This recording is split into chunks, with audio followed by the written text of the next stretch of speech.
Hello friends, चलो आज के इस वीडियो में बताने जा रहे हैं केमिकल रिएक्शंस। अगर वीडियो पसंद आए तो प्लीज़ चैनल को सब्सक्राइब करें। ध्यान से देखो, यहाँ पे है सबसे पहला नंबर पे, इसको बोलते हैं कंबसन रिएक्शंस। तो कंबसन रिएक्शंस में एक्चुअल में क्या होता है, जब भी कोई हाइड्रोकार्बन यानी कि हाइड्रोजन और कार्बन ऑक्सीजन से रिएक्ट करेगा तो ये CO2 और वाटर प्रोडक्ट बना देता है। ठीक, तो यहाँ पे देखो एक एग्जाम्पल इसको लेते हैं, CH4 है। ठीक है, ये जब भी ऑक्सीजन के साथ रिएक्शन करेगा तो बनाएगा क्या, CO2 एंड वाटर। इसी को बोलते हैं हम लोग कंबसन रिएक्शंस।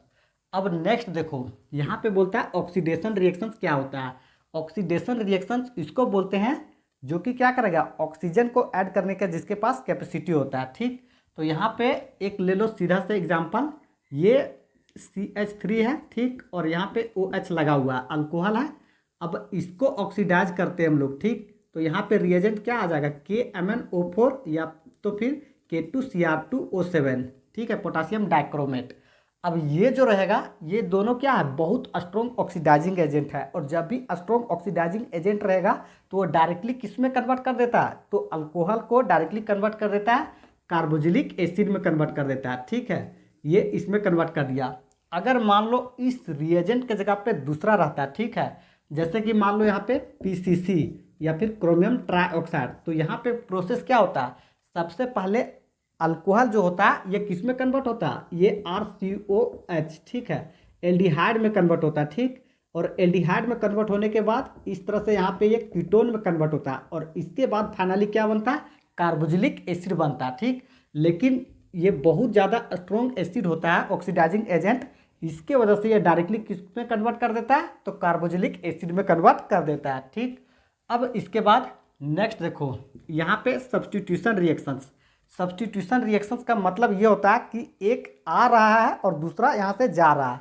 तो यहाँ पे इसका एग्जांपल ले लो, CH4 है। ठीक है, यहाँ पे Cl2 के साथ रिएक्शंस करता है in the presence of sunlight, ये हो गया। ठीक है, अब देखो सनलाइट के प्रेजेंस में आएगा तो सबसे पहले इसका डायग्राम को देखो। डायग्राम बोले तो स्ट्रक्चर, ठीक है, H इधर से, H इधर से, H इधर से, H इधर से, और यहाँ पे बन जाता है Cl2। ठीक है, ये बन जाता है। तो इसमें इसका जो बॉन्ड रहेगा ये टूट जाएगा और H यहाँ से इस बॉन्ड को तोड़ देगा। ठीक, और बन जाएगा HCl, यहाँ से माइनस हो जाएगा और ये Cl इसके साथ अटैच हो जाएगा। ठीक, तो बनेगा क्या, यहाँ पे CH3Cl प्लस HCl, ये बन गया। अब नेक्स्ट जो है इसको देखो ध्यान से, इसको बोलते हैं एडिशन रिएक्शंस। एडिशन रिएक्शंस इसलिए बोलते हैं, इसका मतलब ये किसी को ऐड करके रख सकता है। ठीक, जैसे कि मान लो अनसेचुरेटेड कंपाउंड्स है, तो ये अनसेचुरेटेड से किस में कन्वर्ट हो जाएगा, सेचुरेटेड कंपाउंड्स में। अल्किन है तो ये इससे कन्वर्ट हो जाएगा, अल्किन में कन्वर्ट हो जाएगा।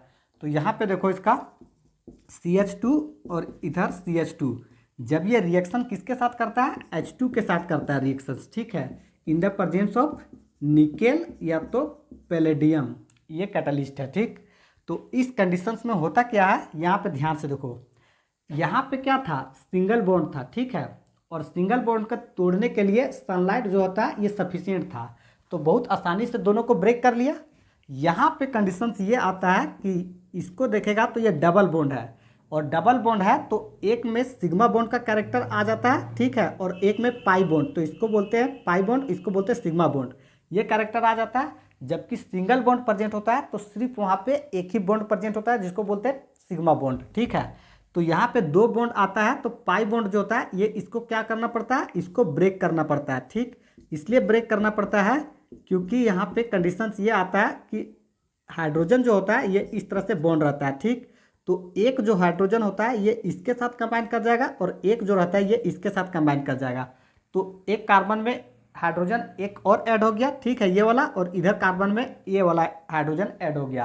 तो बन क्या गया, यहाँ पे बन जाता है CH3 और CH3।